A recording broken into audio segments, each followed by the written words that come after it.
कोविन को लेकर बहुत सारे सवाल हो रहे हैं, कई राज्यों ने सवाल उठाए हैं कि वो ठीक से काम नहीं कर रहा है। इस पे आपका क्या कहना है? देखिए, ऐसा है कि जब भी कोई सॉफ्टवेयर बनता है और जब वो फील्ड में डिप्लॉय होता है तो उसके डिप्लॉयमेंट के बाद छोटे मोटे माइनर हिकअप्स आते हैं, माइनर टेक्निकल ग्लिचेस आते हैं।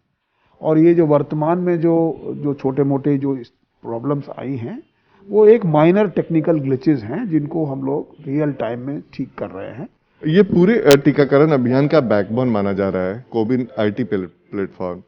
तो इसमें क्या ऑफलाइन भी इसकी व्यवस्था है या इंटरनेट जहां पे सुविधा नहीं हो ग्रामीण इलाके में, उसमें कैसे ये काम करेगा? जहां मान लीजिए किसी कारणवश इंटरनेट की कनेक्टिविटी स्लो है या नहीं है या और कोई कारण है जिसकी वजह से ये एप्लीकेशन नहीं चल पाया मान लीजिए, तो वैसी स्थिति में हम लोगों ने ये कहा है कि आप फॉर द टाइम बीइंग आप इसको एक प्रकार से ऑफलाइन कर सकते हैं, लेकिन इमीडिएटली आपको डेटा अपलोड करना चाहिए। आप मोबाइल पे एप्लीकेशन में करिएगा, वो क्या करेगा कि जो वैक्सीनेशन का डेटा है वो डेटा मोबाइल पर ही स्टोर करके रखेगा।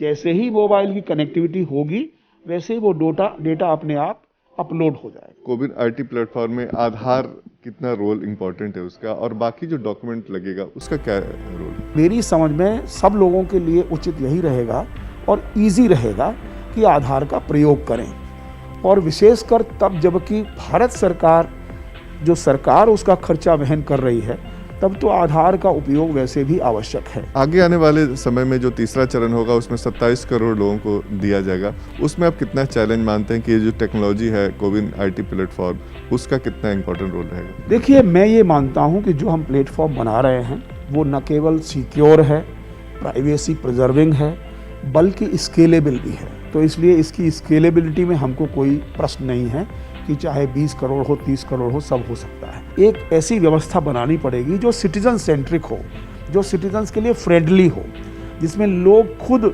चयन कर सकें कि वो कहाँ इंजेक्शन लेंगे, किस तारीख को लेंगे, और उनका अपना ऑथेंटिकेट प्री रजिस्ट्रेशन करा सकें। तो ये जब व्यवस्था लागू होगी तो उस समय हमें मल्टीपल चैनल से रजिस्ट्रेशन की व्यवस्था करनी होगी। जैसे आरोग्य सेतु हमारा बहुत अच्छा एप्लीकेशन है, 15 करोड़ 16 करोड़ लोगों ने डाउनलोड किया हुआ है, तो वो आरोग्य सेतु के माध्यम से लोग अपना रजिस्ट्रेशन कर सकेंगे।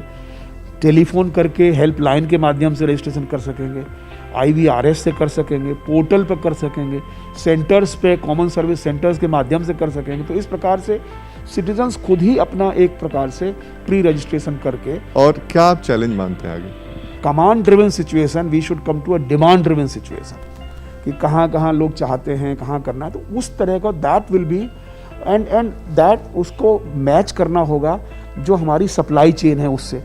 बिकॉज आखिरकार मान लीजिए हमने एक केंद्र खोल दिया और हम उस केंद्र पर दवाई नहीं ले जा पाए और लोगों को बुला लिया तो समस्या होगी। तो हमें ये दोनों चीज़ों को, जो लॉजिस्टिक्स है और जो लोगों का मूवमेंट है और जो रजिस्ट्रेशन केंद्र हैं, वो सब चीज़ों को एक बहुत तारतम्य बना के रखना होगा।